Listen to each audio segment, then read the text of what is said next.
नमस्कार दोस्तों and welcome to my channel. कैसे हैं आप सब? उम्मीद है सब बहुत ही अच्छे होंगे। तो आज हम देखेंगे फेजेस ऑफ टीचिंग।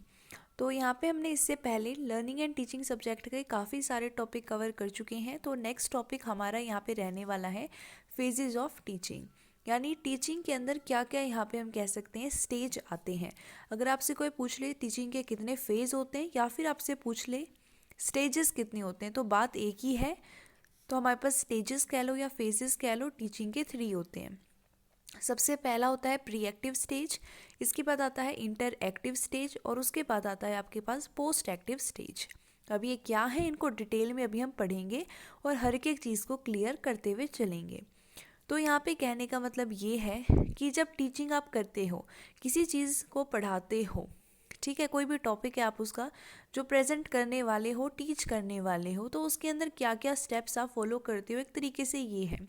तो कुछ स्टेप्स हम सबसे पहले स्टेज में फॉलो करते हैं, यानी पढ़ाने से पहले। फिर हम इंटरएक्टिव स्टेज यानी जिस समय हम पढ़ा रहे होते हैं, और पोस्ट यानी पढ़ाने के बाद कुछ स्टेप होते हैं। जब तीनों स्टेजेस कवर होते हैं तब हम कहते हैं कि हमारी टीचिंग जो है सक्सेसफुल हुई है। ठीक है, तो अब हम चलते हैं अपने सबसे पहले स्टेज पे, जो है हमारे पास प्री एक्टिव स्टेज। अब इस स्टेज में क्या होता है कि हम पढ़ाने से पहले कुछ प्लानिंग करते हैं, कुछ चीज़ें डिसाइड करती हैं। इसी वजह से इसको प्लानिंग स्टेज कहते हैं, क्योंकि इसमें हम प्लान करते हैं कि हमें क्या पढ़ाना है, क्या अचीव करना है। तो इसके कुछ स्टेप होते हैं, जैसे कि हम क्या करते हैं, फॉर्मुलेशन ऑफ इंस्ट्रक्शनल ऑब्जेक्टिव। हम यहाँ पे ऑब्जेक्टिव डिसाइड करते हैं कि हम क्या चीज़ अचीव करना चाहते हैं अपनी टीचिंग के ज़रिए। फॉर एग्जांपल, हम बच्चों के अंदर अंडरस्टैंडिंग अचीव करना चाहते हैं, या एप्लीकेशन अचीव करना चाहते हैं, या कोई हम एक्स्ट्रा स्किल अचीव करना चाहते हैं, या सिर्फ मेमोरी लेवल पे ही उनको चीज़ें याद करवाना चाहते हैं। फॉर एग्ज़ाम्पल, अगर मैंने कह दिया आपको कि आप चाहते हो बच्चा कुछ चीज़ मेमोराइज़ करे, तो आपका जो ऑब्जेक्टिव होगा वो मेमोरी लेवल के अकॉर्डिंग बनेगा। ठीक है, इसके बाद आप डिसाइड करोगे कि अगर आपको ये ऑब्जेक्टिव अचीव करना है तो इसके अकॉर्डिंग आप सब्जेक्ट मैटर भी यहाँ पे चूज़ करोगे। क्योंकि अगर हम बात करते हैं हिस्ट्री की, जब हम हिस्ट्री की बात करते हैं तो बहुत सारी चीज़ें होती हैं, जैसे कोई डेट हो गई, कोई टाइम हो गया, कोई ऐसी चीज़ होगी जिसे हम सिर्फ याद कर सकते हैं, एक्सप्लेन नहीं कर सकते। तो वहाँ पे मेमोरी यहाँ पे ऑब्जेक्टिव रहेगा कि बच्चों को वो चीज़ याद करवानी है। तो उसी के अकॉर्डिंग हम सब्जेक्ट मैटर यहाँ पे चूज़ करेंगे। ठीक है, अगर हम मैथ की बात करते हैं तो मैथ में अगर मैंने आपको कहा कि जो ट्राइंगल होता है उसकी 3 साइड होती हैं। ठीक है, अब ट्राइंगल की 3 साइड है, ये चीज़ तो मेमोराइज हो गया, एक फैक्ट हो गया कि हर एक जो शेप है जिसकी 3 साइड है और वो क्लोज्ड फिगर है, इस तरीके से वो दिखाई देगा, तो वो एक ट्राइंगल है। ठीक है, तो ये चीज़ें बच्चे याद करेंगे, इसको देखेंगे, इसको याद करेंगे। लेकिन अगर आपको समझाना है किस तरीके से आप बनाओगे, स्टेप बाय स्टेप अंडरस्टैंड करवाना चाहोगे, इसके पीछे क्या क्या प्रॉपर्टीज़ होती हैं, इसका एरिया क्या होता है, उसको डिराइव करवाओगे, तो वहाँ पे अंडरस्टैंडिंग आ जाएगी। तो फिर हम अपने सब्जेक्ट कंटेंट को उसके अकॉर्डिंग चूज़ करेंगे। सिर्फ मेमोराइज करवाना है तो ऑब्जेक्टिव रहेगा मेमोराइजेशन का, और उसी के अकॉर्डिंग हम सब्जेक्ट मैटर चूज़ करेंगे। यानी सबसे पहले ऑब्जेक्टिव डिसाइड होगा कि क्या अचीव करना चाहते हैं, उसके अकॉर्डिंग नेक्स्ट स्टेप में हम सब्जेक्ट मैटर को चूज़ करेंगे, डिसाइड करेंगे। ठीक है, इसके बाद हम क्या करेंगे, जो हमारे आइडियाज़ हैं कि हम क्या क्या चीज़ें प्रेजेंट करना चाहते हैं बच्चों के सामने अपनी टीचिंग के दौरान, वो हम आइडियाज़ एक अरेंजमेंट बनाएंगे उनकी, यानी उनको अरेंज करेंगे, ऑर्गेनाइज करेंगे किस चीज़ के बाद हमें क्या चीज़ पढ़ानी है। और हम स्टाइल चूज़ करेंगे अपनी पढ़ाने की, हमें किस तरीके से, हमारा मेथड क्या होगा, हमारी यहाँ पे हम कह सकते हैं कि हम किस तरीके से प्रेजेंट करने वाले हैं टीचिंग को। क्या हम लिख कर बताएंगे, क्या हम डेमोन्स्ट्रेशन करेंगे, ये सारी चीज़ें हमें चूज़ करनी होती हैं, अरेंज करनी होती है कि इसके बाद ये पढ़ाएंगे, ये वाली चीज़ें ऐसे बताएंगे। तो ये चीज़ें पढ़ाने से पहले होती हैं। और फिर जब सब कुछ डिसाइड होता है तो हम डेवलप करते हैं अपनी टीचिंग की स्ट्रैटेजी, कि सबसे पहले हम इस तरीके से ऑब्जेक्टिव्स को स्टार्ट करेंगे, फिर हमारा जो सब्जेक्ट मैटर है इसके अकॉर्डिंग हम अपने आइडियाज़ को ऑर्गेनाइज कर चुके होंगे, उसकी स्टाइल चूज़ कर लेंगे, पढ़ाना कैसे है, और उसके बाद एक टोटल आपके पास टीचिंग की स्ट्रैटेजी डेवलप हो जाएगी। उसको आप डेवलप कर लोगे और उसी को आप फॉलो करोगे जिस समय आप पढ़ाओगे। ठीक है, तो ये जो चीज़ें थी ये प्री एक्टिव स्टेज था, यानी प्लानिंग स्टेज था। इसमें बस आपने प्लानिंग की है कैसे पढ़ाना है।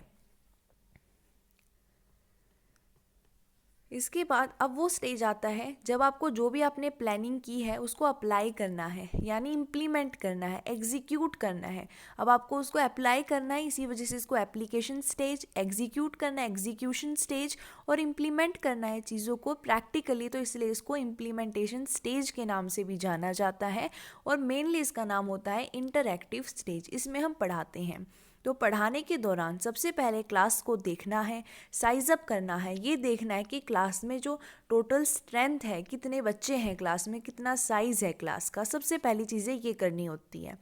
इसके बाद जब आप सेटल डाउन हो जाओगे, कंफर्टेबल हो जाओगे, देख लोगे लगभग कितने बच्चे क्लास में हैं, उसके बाद आपको करनी होती है पीके टेस्टिंग, यानी आपको बच्चों की प्रीवियस नॉलेज को टेस्ट करना होता है।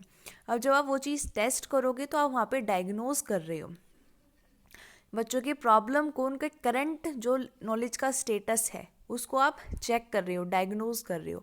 इसी वजह से उसको कहते हैं डायग्नोसिस ऑफ लर्नर। जो सामने बच्चा है जिसे आप पढ़ाना चाहते हो उसमें अभी कितनी नॉलेज है और कितनी आपको अचीव करवानी है, वो चीज़ आप उसके बीच में जो आप टेस्टिंग कर रहे हो वो कर रहे हो, ठीक है, अपनी टीचिंग के दौरान। आप कह सकते हो फ्रीक्वेंटली चीज़ों को चेक कर रहे हो कि बच्चों को चीज़ें अभी तक कितनी आती हैं, क्या चीज़ आपको पढ़ानी है। जब आप यहाँ पे डायग्नोस कर लोगे, आपको प्रॉब्लम पता चल जाएगी बच्चों का अभी करंट स्टेटस कितना है, क्या क्या चीज़ें पढ़ानी है, उसके अकॉर्डिंग आप यहाँ पे ट्रीटमेंट दोगे, उसके अकॉर्डिंग आप टीचिंग यहाँ पे करोगे, ठीक है। हमेशा एक बात ये ध्यान रखनी है कि जो टीचिंग होती है हमेशा आपकी फ्लेक्सिबल होनी चाहिए। ऐसा भी हो जाता है कई बार आपने पूरी प्लानिंग कर ली लेकिन क्लास में जाके देखा या तो बच्चों को कुछ नहीं आता होगा, तो आपको हो सकता है वहाँ पे अपनी टीचिंग स्टाइल को और फ्लेक्सिबल बनाना चाहिए ताकि आप एग्जैक्टली उसी सिचुएशन में जाके, यानी एप्लीकेशन के टाइम, अपनी टीचिंग को थोड़ा चेंज कर सको, ठीक है। तो उसके बाद जब आपने प्रॉब्लम देख ली, क्या है बच्चों को, क्या चीज़ें नहीं आती, उसके अकॉर्डिंग ट्रीटमेंट दोगे लर्नर को, यानी उसके अकॉर्डिंग पढ़ाओगे। और उसके बाद इनको बोलेंगे रेमेडियल क्लासेस, क्योंकि यहाँ पे आप रेमेडी दे रहे हो उनकी प्रॉब्लम्स को, ठीक है। तो आपने सबसे पहले तैयारी करी, उसके बाद आपने जो प्लानिंग की उसको एग्जीक्यूट किया। अब हम क्या करेंगे, अब हमने सारी चीज़ों ने पढ़ा दी हैं, अपनी ओर से बेस्ट दे दिया है। अब हमारे पास नेक्स्ट यहाँ पे फेज़ आ जाता है पोस्ट एक्टिव फेज़। इसमें हम ये चेक करते हैं कि हमने जो फर्स्ट स्टेज, यानी जो फर्स्ट स्टेज हमारी प्लानिंग वाली थी, जिसे हम कहते हैं प्री एक्टिव स्टेज, उसके अंदर जो हमने ऑब्जेक्टिव्स बनाए थे वो कितने अचीव हो पाए हैं, उनको जज करेंगे यहाँ पे, ठीक है। यानी बच्चों का टेस्ट किया जाएगा ताकि ये पता कर सकें हम कि बच्चों के बिहेवियर में हम कितना चेंज ला पाए हैं, पहले उनकी कितनी नॉलेज थी, अब कितना हम ऐड कर पाए हैं, कितने ऑब्जेक्टिव हमारे अचीव हुए हैं। इसी वजह से हम यहाँ पे इवैल्यूएशन करते हैं, तो इसे इवैल्यूएशन स्टेज के नाम से भी जाना जाता है। और ऐसे इसे हम कहते हैं पोस्ट एक्टिव फेज़, यानी पढ़ाने के बाद का फेज़, ठीक है। इसमें हम क्या करते हैं, activities involve in post active phase के यहाँ पे एक तरीके से पॉइंट है, इसके नीचे इसके सब पॉइंट्स हैं कि ये जो नीचे एक्टिविटीज़ दे रखी हैं वो सारी इसके अंदर इन्वॉल्व की जाती हैं। Determining the exact dimension of the behaviour, यानी हम एग्जैक्टली ये चेक करते हैं बच्चों के बिहेवियर में कितना चेंज है, उनकी नॉलेज में कितना चेंज है। हम सिर्फ बिहेवियर के अंदर बर्ताव की बात नहीं करते हैं, बिहेवियर में क्या क्या चीज़ें आती हैं, बिहेवियर में बच्चे का जो नॉलेज का लेवल होता है वो भी आता है, ठीक है। यानी इंटेलेक्चुअल भी आता है उसका बिहेवियर फिजिकली भी आता है, वो बिहेव कैसा कर रहा है और वो के साथ बर्ताव कैसा कर रहा है, इसको हम बोलते हैं फिजिकल स्टेट। यानी बच्चा एक्शन कैसे कर रहा है, क्या उसके अंदर अभी भी वैसी ही ख़राब एक्शन है या बच्चे में सुधार आया है। इसके अलावा हम उसको अफेक्टिव डोमेन भी चेक करते हैं। बिहेवियर के अंदर तीनों चीज़ें आती हैं, तो इसलिए जब बिहेवियर की बात करते हैं तो हम कहते हैं उसकी टोटल पर्सनैलिटी की हम बात करें, उसकी पूरी पर्सनैलिटी की एग्जैक्ट डायमेंशन चेक करेंगे कितना चेंज आया है। इसके बाद using appropriate testing devices and techniques, हमें क्या करनी है, सही अप्रोप्रिएट टेस्टिंग करनी है। ऐसा नहीं है मेमोराइजेशन आपने पढ़ाया है और आप टेस्टिंग कर रहे हो, यहाँ पे किसी और ही लेवल की अंडरस्टैंडिंग की टेस्टिंग कर रहे हो, तो वो गलत हो गया ना। आपको जो आपने ऑब्जेक्टिव बनाया था उसी के हिसाब से उसका इवैल्यूएशन करना है, उसके अनुसार अप्रोप्रिएट डिवाइसेस और टेक्निक्स का इस्तेमाल करना है, ठीक है। Changing the strategies of teaching. और आपको क्या करना है, जब आप इवैल्यूएशन कर लोगे तो आपको कुछ यहाँ पे जजमेंट आपको पास करनी है खुद के लिए कि क्या क्या चीज़ें अचीव हो गई हैं। उसके अकॉर्डिंग अगर आपको कोई प्रॉब्लम नज़र आती है तो आपको उस प्रॉब्लम को फाइंड आउट करना है। और आपको क्या करना है, अगर आपको लगता है कि चीज़ें अचीव नहीं हो पाई हैं तो आपको अपनी जो टीचिंग स्ट्रैटेजी है उसमें चेंज लाना है, उसको फ्लेक्सिबल बनाना है, ताकि आप फिर से जब बच्चों को वो चीज़ क्लियर करो तो उनको वो समझ में आ जाए और आपके ऑब्जेक्टिव्स एग्जैक्टली अचीव हो जाए। ठीक है, तो ये 3 यहाँ पे फेजेस थे। इसके अलावा इम्पोर्टेंट ये है कि जब आप शुरू करते हो बच्चों को पढ़ाने के लिए, ठीक है, तो उस समय जो उनका बिहेवियर होता है वो एंट्री बिहेवियर होता है, यानी पढ़ाने से पहले बच्चों का बिहेवियर क्या है, और टर्मिनल बिहेवियर होता है पढ़ाने के बाद।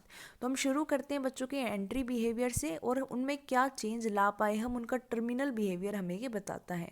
तो शुरू से लेकर आखिरी तक इतनी ही कहानी थी कि सबसे पहले प्लानिंग करेंगे, उसके बाद पढ़ाएंगे, उसके बाद चेक करेंगे हमने कैसा पढ़ाया है, कितना हम अपने ऑब्जेक्टिव को अचीव कर पाए हैं। धन्यवाद, आज के लिए इतना ही। उम्मीद है आपको सारी चीज़ें समझ में आई होंगी।